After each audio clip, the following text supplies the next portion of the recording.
What up, guys? CP the Tool Addict. Woo! Oh, look at this. Today, we're going to talk about the original nut. Yeah, the original nut crescent wrench. We have a plethora of different ones. I call this the farmer's wrench. Always have since I was a kid. Grandpa used to carry one with him everywhere he went. But we got a couple of different ones. Going to sprinkle in here, show you. So get ready for this video. We're going to have a little fun. Talk about these gems and the oddball ones that have been out throughout the years. And a new one. Check it out.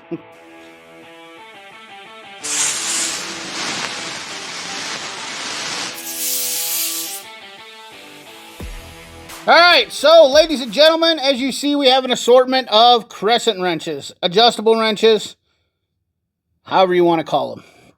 Crescent is obviously the name, and it's kind of like Q-tip. It got stuck because Crescent was the original manufacturer of this, I believe. I didn't check into that. I probably should have done a little bit better research on that, but this is a tool that I don't use a ton. Some people may live and die by this. My grandfather, in fact, did live and die by using this tool. And over the years, they've come out with the different variations. And I've had this comment come up in my comment section a lot. Where do you get a USA one? Well, unfortunately, our USA manufacturers for the adjustable wrench have kind of faded. And there's been a variety of Chinese and Japanese, Baco, Spain. I think Spain pretty much owns the market, if I'm being really honest.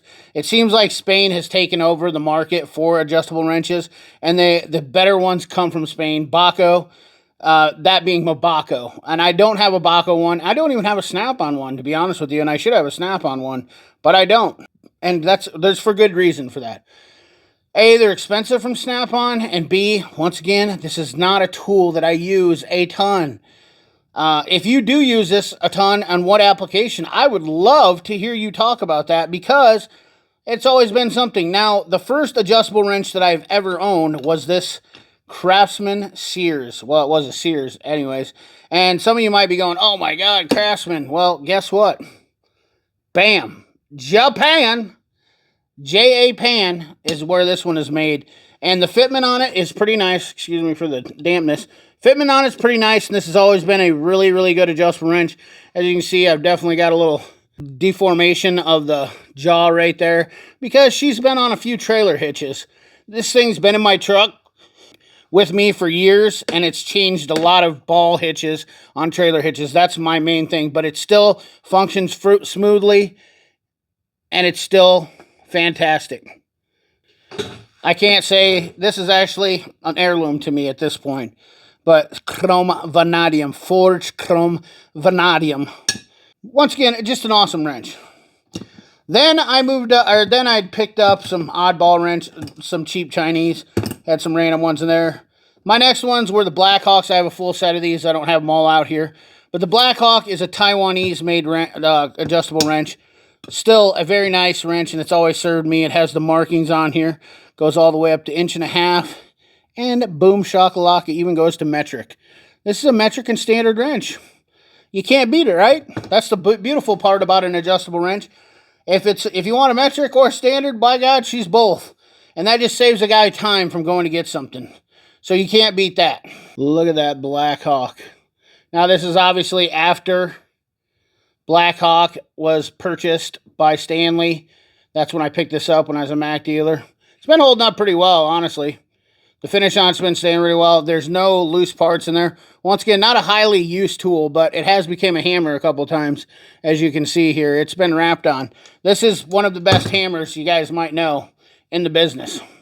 That being said, Blackhawk is definitely one of my favorite adjustable wrenches when I need to grab one. Then I ran across Olsa Tools. Actually, Olsa Tools just gave this to me. This is one of the only tools I got from Olsa. This thing has been kind of a pile. Flops all over. Not really a big fan of it. It's a ratcheting one spring. I got a video out on it. Really not that big a deal. It's got a multi-use head on it that moves, flexes, and it's so you can ratchet on it, and then it locks up so it doesn't ratchet. Kind of a gimmicky tool. Really not that cool, in my opinion. But then Cornwell came along, and I hadn't had a Cornwell dealer. But I picked up these, and now I got to be honest with you, these are my absolute favorite adjustable wrenches. I've used these a couple times, and I've been completely satisfied with them. They have a little bit lower cut on the jaw on them. They have a twisted handle so that you are flat upon using these. Not only that, that's right, folks, they got teeth in them. They're grabbers. They're grabbers. They say really tight, and they have really nice big numbers on here to see, which really doesn't matter because I usually just adjust it to the size anyways, but these are metric and standard too, believe it or not. But the Cornwell ones have been one of my favorite ones so far. I really do like them. These are very high end for Taiwanese made. 10-inch on here and 250 millimeter. And this one's a 200 millimeter and an 8-inch. Which is nice that they put that on there so that way you know if you need an 8 or 10 or 12. The set comes in 3, and they even have a flexible one I've been contemplating getting. But once again, I don't like buying tools that I really don't use, and these are not a high-used item. And obviously you can see I have a ton of different adjustable wrenches, and I just don't use them a lot. What little I do get to use them, kind of a moot point. Then I picked up this little guy, and this one, however, has been a really fancy, nice used adjustable wrenches. And this is a Fujiya. And this is their Kukuran line, and this is a thin, very thin adjustable wrench, Japan built. It is very nice. This is a 6-inch black oxide finish, but look at those jaws. This is an adjustable wrench with a thin function on it. So if you're looking to save a little money, these are out there to get, and I'll put a link for them in the description. But this is a very fantastic, and I love Fujiya stuff from Japan. Very nice quality. This grip on this is really nice. But this little guy right here gets used quite a bit, honestly. If I have to, I would be lying if I said I don't love grabbing this one and using it just because of the thin function, and it's just quick. If I don't know what a jam nut or something like that is, and I can get away with using these, believe it or not, I grab these quite a bit. I cheat, even though I do have thin wrenches. I do cheat and use this one a lot just because it's kind of a quick grabber. But let's get on to the meat and potatoes of the video, because I know a lot of you probably are wondering, like, well, CP, some of us have already seen this.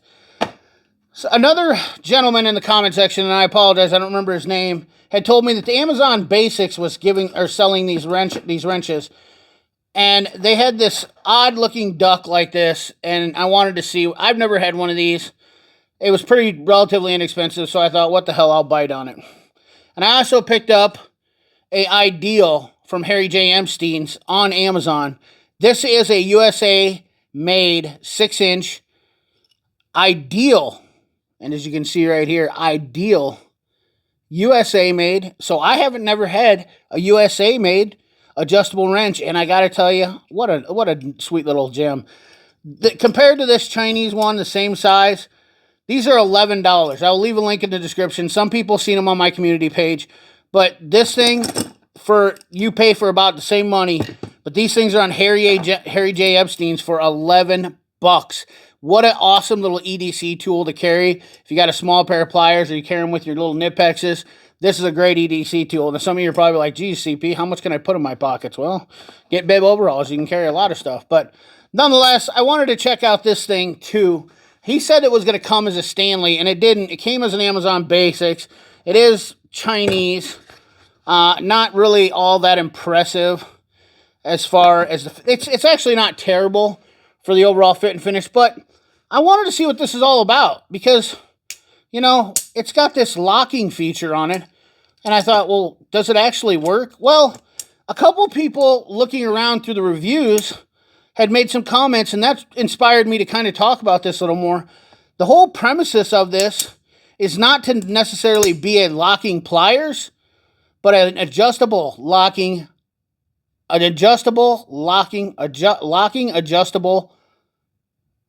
wrench. A locking adjustable wrench. What do they even say on here? 10-inch locking adjustable wrench. Come on, CP, just read the box. It'll save you the time. And it doesn't move the jaws a lot, but a lot of it is it takes up the slop in this screw. And then, of course, you can put your nut in there or get it fixed to the fastener. And as you can see, it moves around right now. But then when you lock it up, she's tight as a banjo string, boys. So I guess if you wanted to throw this in your truck and have it in case you needed to use one for that instances, I do like the release on this.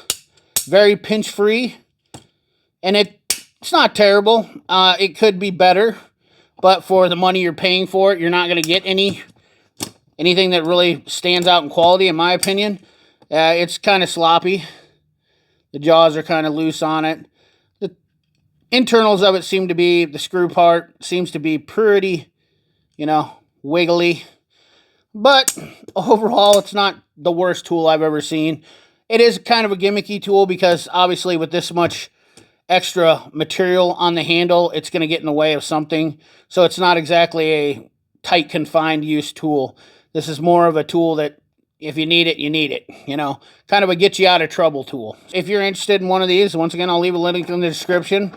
Not exactly my favorite tool. Not really sure that I really care to have it.